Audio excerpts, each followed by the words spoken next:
guys. ඉතින් ඔයාලා හැමෝම අද මගේ වීඩියෝ එකට ආයිබෝවන් කියලා පිළිගන්නවා. ඉතින් ඔයාලට කවදා හරි හිතිලා තියෙනවද අලුත් ව්‍යාපාරයක් පටන් ගන්න ඕනි කියලා? ඉතින් මේකම ඔයාලට හිතිලා ඇති කොහොමද හරි විදිහට අලුත් ව්‍යාපාරයක් පටන් ගන්න කියලා. ඉතින් අලුත් ව්‍යාපාරයක් පටන් ගන්නවා කියන එක හරිම උද්‍යෝගිමත් දෙයක් නේ. ඒ වගේම අලුත් ව්‍යාපාරයක් පටන් ගන්න කලින් අපිට හිතන්න ගොඩක් දේවල් තියෙනවා. උදාහරණයක් විදිහට අපි විකුණන්නේ මොකද්ද?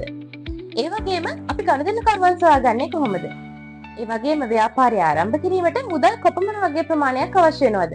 මේ වගේ දේවල් තමයි අපි ව්‍යාපාරයක් ආරම්භ කරන්න කලින් හිතන්නේ. ඉතින් ඔයා මීට කලින් අත්දැකීම් තියෙන කෙනෙක් වුණත් නැති කෙනෙක් වුණත් හරියටම කොහොමද ස්මාර්ට් විදිහට ව්‍යාපාරයක් පටන් ගන්න කියලා මම අද ඔයාලට මේ වීඩියෝ එකෙන් කියා දෙනවා.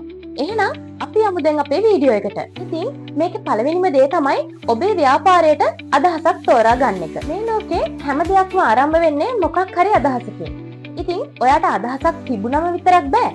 ඒ අදහස ඔයාට සුදුසු එකක් වෙන්න ඕනේ. ඒ වගේම ඒ අදහස වලට ගැළපෙන එකක් වෙන්න ඕනේ. ඉතින් ව්යාපාරයකට අදහසක් තෝරා ගන්න කලින් ඔයා ඔයාගෙන්ම මේ ප්‍රශ්න තුන අහලා බලන්න. පළවෙනි එක තමයි මම දක්ෂ හෝ මම කැමති මොනකටද කියන එක. දෙවෙනි එක තමයි මට මිනිසුන් වෙනුවෙන් විසඳිය හැකි ගැටලු මොනවද කියන එක. තුන්වෙනි එක තමයි ඒ ගැටලු වලට මේ සමාජයේ ඉල්ලුමක් තියෙනවා. ඉතින් මම මේකෙදි උදාහරණයක් විදිහට ගන්නම්. ඔයා බේකරි නිෂ්පාදන වලට කැමති කෙනෙක් නම් ඔයාට පුළුවන් කේක්, කප් කේක්, බ්‍රවුනීස් වගේ දේවල් ව්‍යාපාරයක් විදිහට ආරම්භ කරන්න. ඔයා ටිකක් නිර්මාණශීලී කෙනෙක් නම්, ඒ වගේම ඔයා නිර්මාණශීලී දේවල් වලට කැමති කෙනෙක් නම් ඔයාලට පුළුවන් ඩිජිටල් ඩිසයිනින්, 3D printing, ඒ වගේම 3D design වගේ ව්‍යාපාර පටන් ගන්න. ඉතින් මේකෙදි ගොඩක් වැදගත් වෙන්නේ ඔයා දක්ෂ හෝ කිරීමට කැමති දේ හරියටම තෝරා ගන්න එක මිසක් කාලෙන් කාලෙට එන ට්‍රෙන්ඩ් පස්සේ ගිහිල්ලා තමන්ගේ ව්‍යාපාරය මැදදී අසාර්ථක කරගන්න එක නෙමෙයි. ඔයා අදහසක් තෝරාගත්තට පස්සේ ඔයා කරන්න ඕනේ ඔයාගේ වෙළඳපොළ පිළිබඳ පරීක්ෂණ කිරීම. මොකක්ද මේ වෙළඳපොළ පිළිබඳ පරීක්ෂණ කිරීම කියන්නේ? මේකෙදි ඔයා අලෙවි කරන විශේෂඥයෙක් වෙන්න අවශ්‍ය නැහැ. මේකෙදි ඔයා මේ කරුණු තුන තේරුම් ගන්න. ඉතින් මුලින්ම ඔයා ඔයාගේ ඉලක්කගත ප්‍රේක්ෂකයන් තෝරා ගන්න ඕනේ. ඔවුන් කවුද? ඔවුන්ගේ වයස කොහොමද? ඔවුන් කැමති මොනකටද? ඒ වගේම ඔවුන් අන්තර්ජාලය හරහා සම්බන්ධ වන්නේ කොහොමද වගේ දේවල් ඔයා මේකෙදි හොයාගන්න ඕනේ. දෙවෙනි එක තමයි ඔයා ඔයාගේ තරගකරුවන් අඳුරා ගන්න ඕනේ. තරගකරුවන් කියන්නේ කවුද? තරගකරුවන් කියන්නේ මේ වෙනකොටත් ඔයාගේ ව්‍යාපාරය හා සමාන ව්‍යාපාර පවත්වාගෙන යන පුද්ගලයන් තමයි අපි මේකෙදි තරගකරුවන් කියලා හඳුන්වන්නේ. තුන්වෙනි එක තමයි ඔබ ඔබේ අවස්ථාව අඳුන ගන්න ඕනේ. අවස්ථාව කියලා කියන්නේ අර තරගකරුවන් අතරින් ඔයා වෙනස් වෙන්නේ කොහොමද?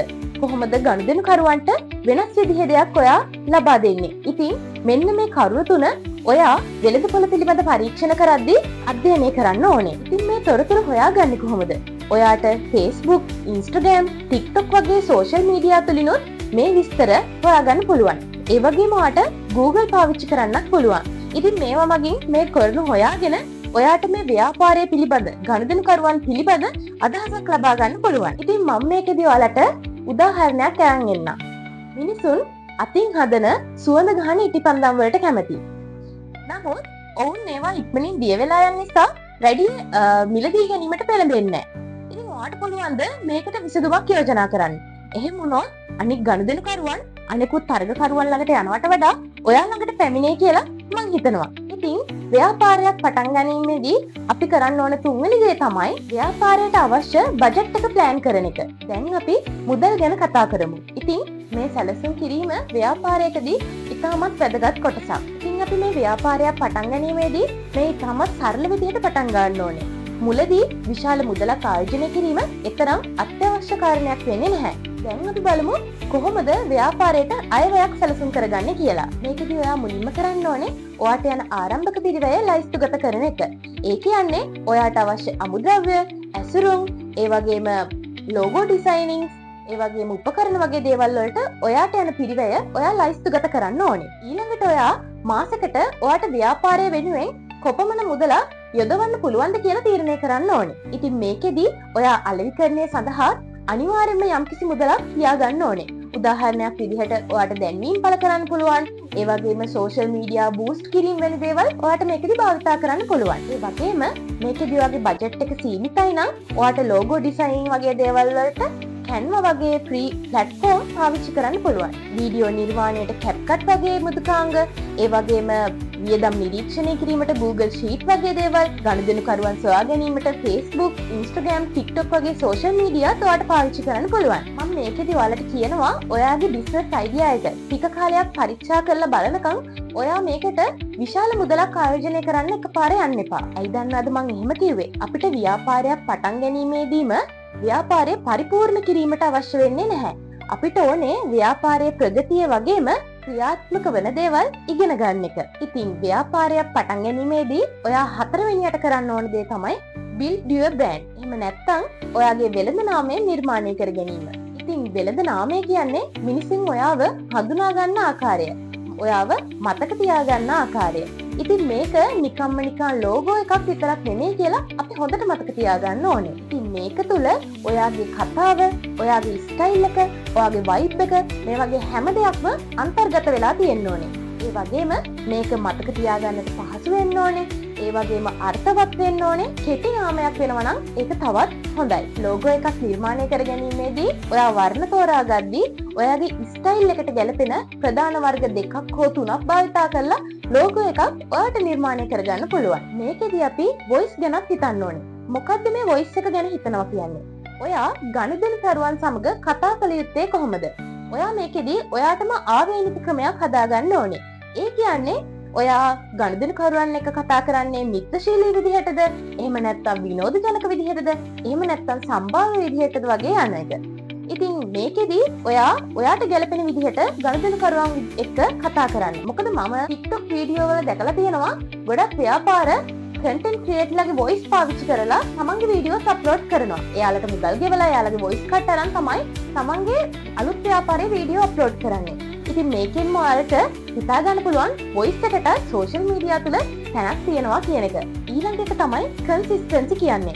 ඒ කියන්නේ අනුකූලතාව. උදාහරණයක් විදිහට ඔයා social media වලදී උනත්, ඔයාගේ website එකකදී උනත්, ඔයාගේ භාණ්ඩ ඇසුරුම් කරන්නේදී උනත් ඔයා එකම පාට, එකම logos, එහෙම නැත්නම් එකම tone එකක් පාවිච්චි කරලා මේ හැමදේම එක විදිහට කරන්න ඕනේ. මේක මිනිසුන්ට ඔයාගේ ව්‍යාපාරය මතක තියාගන්න ලේසි වෙන එක ක්‍රමයක් වෙනවා. ඒ වගේම මේ හේතුන් නිසා ඔයා ළඟදි පටන් ගත්ත ව්‍යාපාරයක් වුණත් කස්ටමර්ස්ලට ඔයාගේ ව්‍යාපාරය ගොඩක් ප්‍රොෆෙෂනල් විදිහට පේන්න ගන්නවා. ඒ වගේම ඔයා ව්‍යාපාර මාකටිං කරද්දී ඔයාගේ මූණ පෙන්නලා මේ මාකටිං එක කරන්න පුළුවන් නම් ඒක තවත් හොඳයි.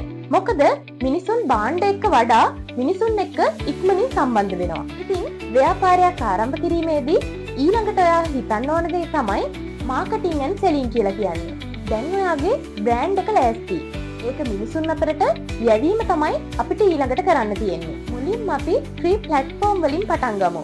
ඔයාට මේකෙදී TikTok videos, Instagram, Facebook Reels වගේ දේවල් වලින් පටන් ගන්න පුළුවන්. FB Marketplace, local groups වගේ දේවලුත් ඔයාලට ඔයාගේ භාණ්ඩය අලෙවි කර ගැනීම සඳහා භාවිතා කරන්න පුළුවන්. ඒ වගේම ඔයාට මේකෙදී WhatsApp, Telegram වගේ platform උත් පාවිච්චි කරන්න පුළුවන්. ඉතින් මේ දේවල් පාවිච්චි කිරීමේදී ඔයා දැනගත යුතු කරුණු කිහිපයක් තියෙනවා. පළවෙනි එක තමයි ඔයා නිරන්තරයෙන්ම මේ වලට පෝස්ට් දාන්න ඕනේ. ඉතින් ඔයා මේකෙදී වගේ ප්‍රොඩක්ට්, ඔයා ඒ ප්‍රොඩක්ට් හදන ක්‍රියාවලිය, ඒ වගේම ඔයාට යම් අවස්ථාවන් වලදී සිදු වැරදීම් වගේ දේවල් Facebook, Instagram, TikTok වගේ දේවල් වල පළ කරන්න ඕනේ. මොකද මම මේකෙදී වැරදීම් පවා පළ කරන්න කියලා කිව්වේ ගොඩක් මිනිසුන් අව්‍යාජභාවයට කැමතියි. ඉතින් ඔවුන්ට අපේ ව්‍යාපාරයේ ඇත්තම තත්ත්වය පෙන්වන බව ඔවුන් මේකෙදී විශ්වාස කරනවා. ඒ වගේම ඔයාට මේකෙදී content marketing කියන දේත් භාවිතා කරන්න පුළුවන්.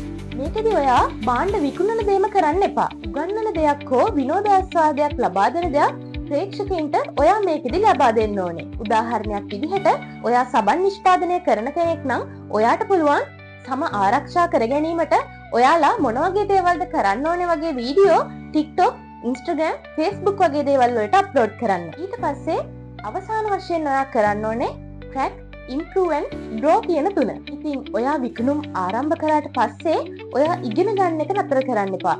ඉතින් නිරන්තරයෙන් සෑම දිනකම සෑම සතියකම පාරය ගැන පරීක්ෂා කරන්න ඕනේ. උදාහරණයක් විදිහට වැඩිපුරම අලෙව් වූ නිෂ්පාදන මොනවාද? වැඩියෙන්ම perform කරලා තියෙන්නේ මොන වගේ පළකිරීමද?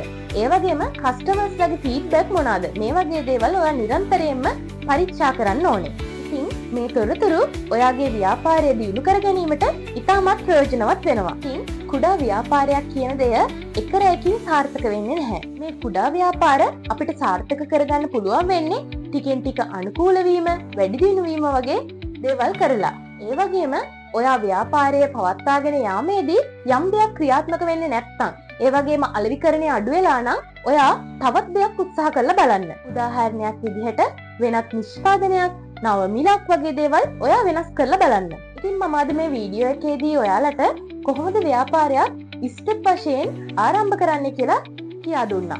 ඉතින් මම හිතනවා මේ වීඩියෝ එක ඔයාලට ගොඩක් වැදගත් වෙන්න ඇති කියලා. ඉතින් තවත් මේ වගේ වීඩියෝ නරඹන්න දිගටම මගේ YouTube channel එකත් එක්ක රැඳිලා ඉන්න. ඒ වගේම මගේ YouTube channel එක subscribe කරන්නත් අමතක කරන්න එපා. ඉතින් මගේ වීඩියෝ එකත් එක්ක දිගටම එකතු වෙලා හිටපු ඔයාලට ගොඩක් ස්තුතියි. අදට ගිහින් එන්නම්. bye.